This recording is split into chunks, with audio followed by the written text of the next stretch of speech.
Bom dia na graça e na paz do Senhor Jesus, povo de Deus. Hoje é domingo, dia 9 de fevereiro de 2025. E nós estamos aqui de volta para continuar a leitura da Santa Palavra de Deus. Hoje nós vamos ler primeiro o livro de Samuel, capítulo 28. E antes de ler aquele aviso, nós vamos orar pelos motivos de oração. Deixa só eu pegar bem aqui esse celular logo. Pelos motivos de oração pelos quais temos orado sempre, após essa leitura. E aí vamos orar pelos motivos que já foram apresentados nos vídeos anteriores, que eu vou anotando naquele celular e aí você pode deixar o seu pedido de oração aí nesse vídeo de hoje, e amanhã nós vamos incluir o seu motivo de oração. E o outro pedido é que todos vocês leiam os pedidos de oração uns dos outros e nas suas orações particulares mencionem esses motivos de oração. Vamos formar aí manter a nossa corrente de oração. Então vamos ler a palavra. 1 Samuel capítulo 28 diz: Saul e Amédio de Endor.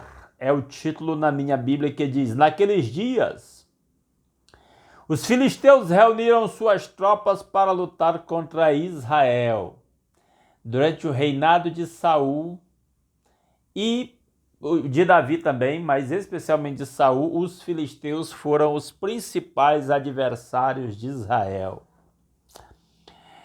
E aí o texto diz: Aques disse a Davi: saiba que você e seus soldados me acompanharão no exército. Davi estava morando com os filisteus, lá em Ziclag, cidade que o Aques deu para ele. E agora o Aques vai guerrear contra os israelitas e chama Davi para ir na luta contra os israelitas. Né? Porque o Aques Davi deu a entender que havia virado completo adversário do povo de Israel. E agora o Aques tem a brilhante, entre aspas, ideia de chamar Davi e seus homens para guerrear contra Israel. Verso 2, disse Davi a Aques: então tu saberás o que teu servo é capaz de fazer. E aí não se sabe qual era a intenção que Davi tinha nessa situação. Suspeita-se. Aques respondeu-lhe: muito bem, eu colocarei como minha guarda pessoal permanente. O Aques estava decidido a colocar Davi como chefe da sua guarda pessoal. Havia uma relação de confiança aí. Versículo 3, Samuel já havia morrido, e todo Israel havia pranteado e sepultado em Ramá, sua cidade natal.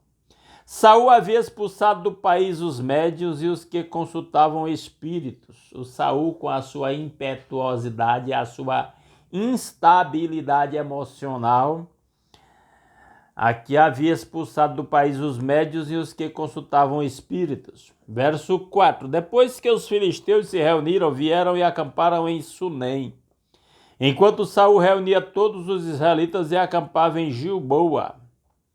Quando Saul viu o acampamento filisteu, teve medo, ficou apavorado, provavelmente um exército superior ao seu, em número de soldados, em armamentos. Ele consultou o Senhor, mas este não lhe respondeu nem por sonhos, nem por Urim, nem por profetas. Urim era duas pedrinhas que o sumo sacerdote usava para lançar sortes. E aí nem por meio de lançamento de sortes a resposta aconteceu. Então Saul disse aos seus auxiliares: procure uma mulher que invoca espíritos para que eu a consulte. Olha aí, mais um passo na decadência de Saul. Agora, ele não consegue a resposta de Deus. Em vez de buscar a Deus em arrependimento e conserto de vida, ele vai fazer algo que a palavra de Deus condena: consultar uma adivinha, uma necromante. Eles disseram: existe uma em Endor. os servos disseram para o Saul que havia uma mulher que invocava espíritos em Endor. Saul então se disfarçou vestindo outras roupas e foi à noite com 2 homens até a casa da mulher, fingindo que não era o rei de Israel. Ele disse a ela: invoque um espírito para mim, fazendo subir aquele cujo nome eu disser. A mulher, porém, lhe disse: certamente você sabe o que Saul fez. Ela não reconheceu Saul inicialmente. Ele eliminou os médios e os que consultavam os espíritos da terra de Israel. Porque você está preparando uma armadilha contra mim que me levará à morte. A mulher estava temerosa da morte. Parece que Saul havia decretado que quem fosse pego com mediunidade deveria ser morto. E aí, agora, o instável Saul busca justamente uma médium. Saul jurou-lhe pelo Senhor. Saul era um irresponsável para tomar o nome de Deus em vão. Ele jurou por Javé, pelo Senhor. Juro pelo nome do Senhor que você não será punida por isso. Saul era um irresponsável. Quem devo fazer subir? Perguntou a mulher, e ele respondeu: Samuel. Ele queria falar com o Samuel. Quando a mulher viu Samuel, gritou e disse a Saul: por que me enganaste? Tu mesmo és Saul. A mulher reconheceu Saul aí de alguma forma, quando ela teve a aparição, a suposta aparição. O rei lhe disse: não tenha medo, o que você está vendo? A mulher respondeu: vejo um ser que sobe do chão. Ele perguntou: qual a aparência dele? E disse ela: um ancião que veste o manto está subindo. É interessante isso aqui. Isso aqui é um texto muito polêmico. Era realmente Samuel? Eu particularmente acredito que não. Ou a mulher estava... veja que Saul não estava vendo o aparente Samuel aí. Era a mulher que estava vendo, só se comunicando com o Saul. Provavelmente, é uma possibilidade que essa mulher tenha inventado esta visão. Inclusive a característica que ela dá de Samuel, ela diz: vejo um ser que sobe do chão. E aí ele pergunta: qual a aparência dele? E ela diz: um ancião que veste o manto está subindo. É muito pouco para definir que era Samuel. Então Saul ficou sabendo que era Samuel, inclinou-se e prostrou-se com o rosto em terra. E aí minhas 2 hipóteses para isso aqui: ou a mulher estava inventando, ou então um espírito demoníaco. É o que nós acreditamos, que espírito demoníaco se passam por pessoas que já morreram. Porque a Bíblia condena esse tipo de coisa, esse tipo de mediunidade. Então eu não acredito que fosse o próprio Samuel. Aí alguém diz: mas a Bíblia está dizendo, dá a entender que era o próprio Samuel. Não, o narrador do episódio aqui está apenas descrevendo o episódio em si. Ele não está dizendo nem que era nem que não era. E detalhe, digamos que fosse um demônio se passando por Samuel. Saul ficou sabendo que era Samuel, inclinou-se e prostrou-se com o rosto em terra. Só diante de Deus uma pessoa podia se dobrar desse jeito, numa rendição, de atitude semelhante à de adoração. E aí, se isso era um demônio, Saul estava se dobrando diante de um demônio. Esse é o fundo do poço para quem se afasta de Deus. Esse exemplo de Saul aqui é o fundo do poço para quem se afasta de Deus. Continuando, versículo 15. Samuel perguntou a Saul: por que você me perturbou fazendo-me subir? Respondeu Saul: estou muito angustiado, os filisteus estão me atacando e Deus se afastou de mim. Ele já não responde nem por profeta, nem por sonhos, por isso te chamei para me dizeres o que fazer.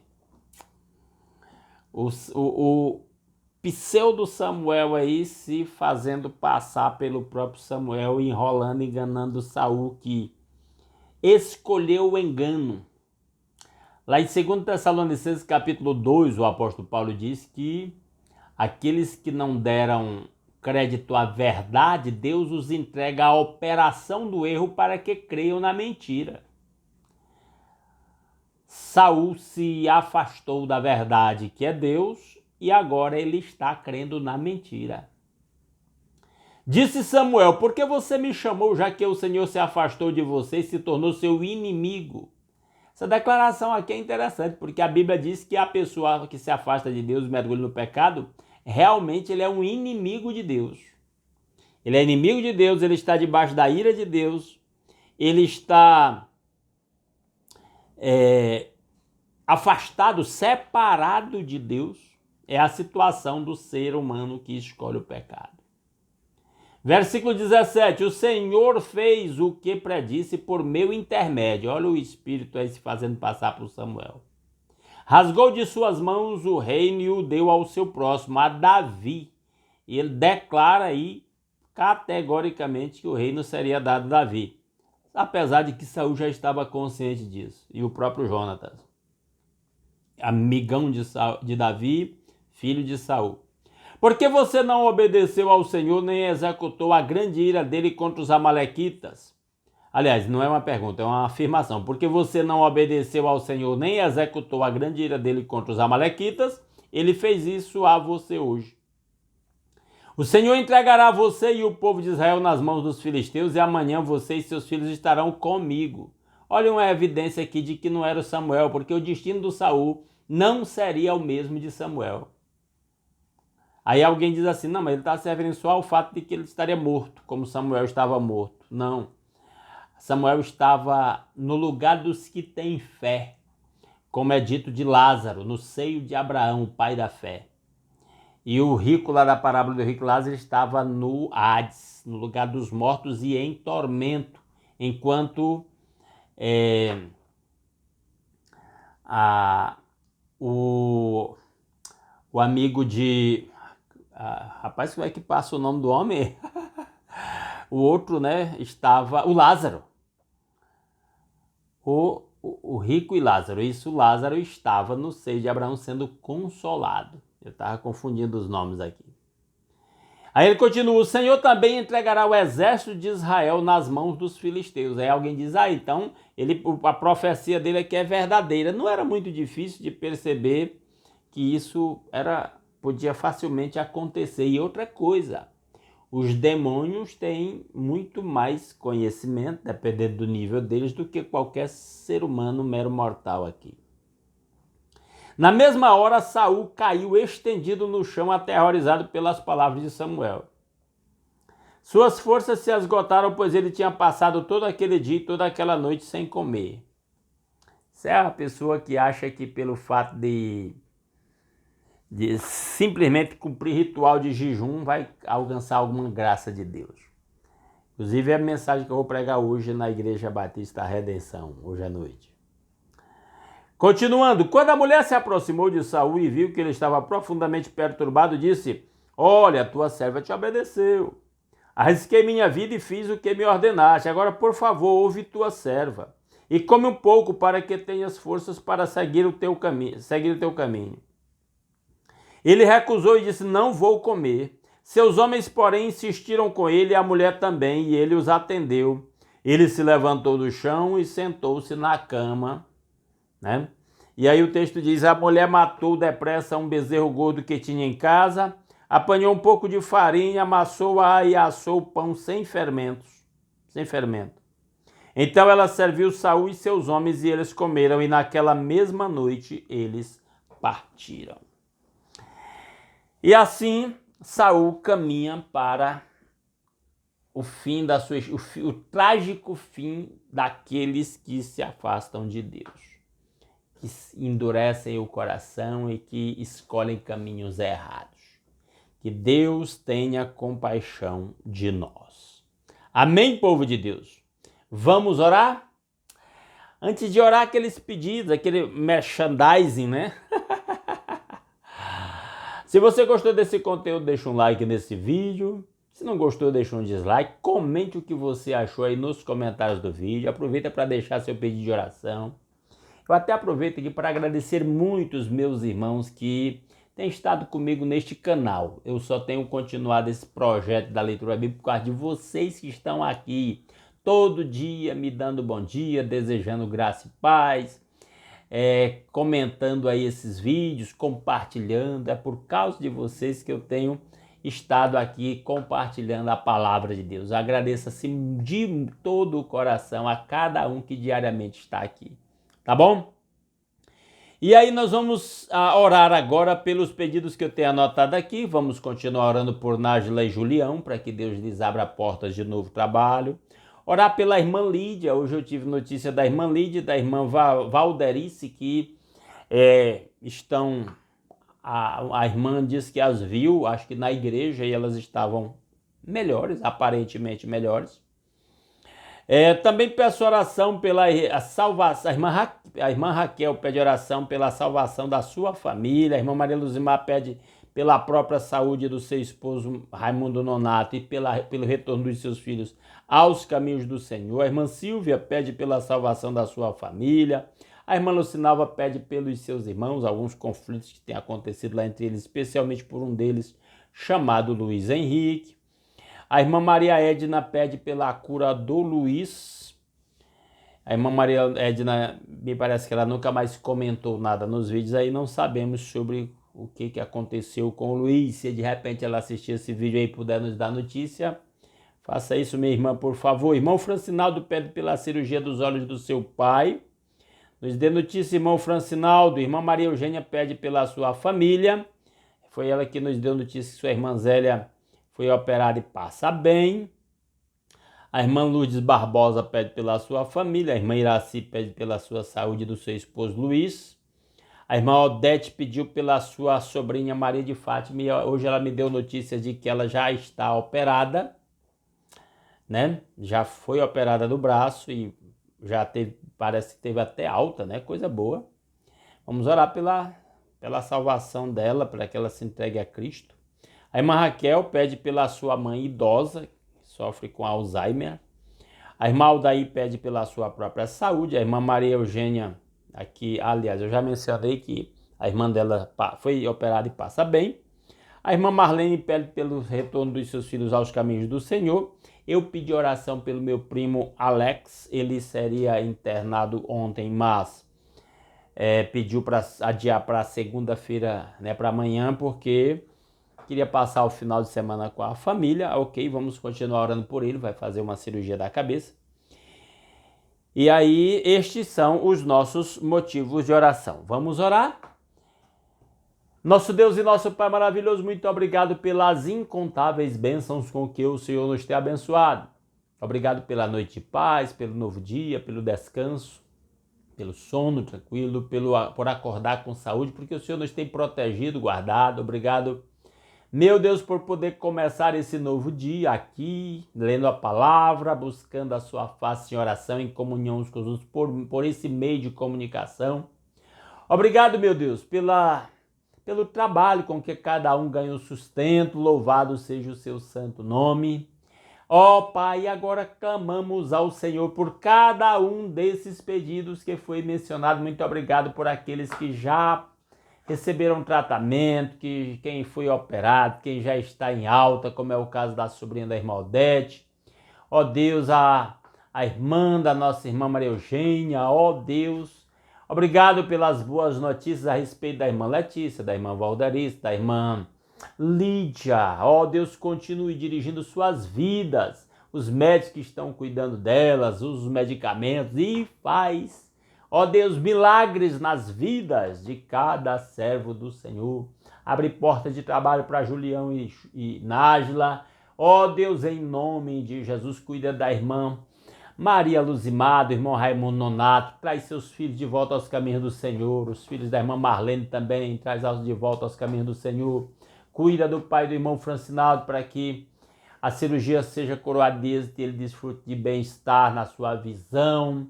Ó Deus maravilhoso, oro pelo Alex quando vier a internar-se, que aquela cirurgia seja realizada e seja coroada de êxito e ele possa desfrutar de saúde. Ó Deus maravilhoso, atrai para os caminhos do Senhor. Os nossos familiares estão afastados dos seus caminhos. A irmã Silvia pede por isso, a irmã Raquel pede por isso, pede pela sua mãe idosa, meu Pai. Cuida daquela senhora, cuida dos filhos que cuidam da mãe. Que em algum momento de lucidez, de clareza, ela possa lembrar de Cristo e do que Cristo fez na cruz em seu lugar e render-se ao Senhor Jesus. Ó Deus maravilhoso, age na vida dos irmãos da irmã Lucinalva, especialmente Luiz Henrique, ó Deus, quebranta aqueles corações, usa-nos para alcançar os nossos familiares com a sua salvação, sejamos testemunhos, Senhor, por onde formos, ó Deus. Tudo isso nós pedimos graças ao nosso Senhor Jesus Cristo e ao seu sacrifício na cruz em nosso lugar e ao perdão dos nossos pecados e à nossa reconciliação com o Pai. Essa é a maior de todas as bênçãos que o ser humano pode desfrutar. Que a bênção do Senhor esteja sobre o seu povo nesse dia para que possamos levar a bênção do Senhor por onde quer que formos nesse dia. Ó Deus maravilhoso, e compartilhar com todos aqueles que cruzaram o nosso caminho para que em tudo o nome do Senhor seja glorificado através das nossas vidas. É a nossa petição que fazemos agradecidos em nome de Jesus. Amém. Aleluia. Meus amados irmãos, muitíssimo obrigado mais uma vez pela sua companhia. Se Deus quiser, amanhã estaremos aqui de volta para continuar a leitura da Palavra de Deus. Aguardo todos aqui. Um grande abraço.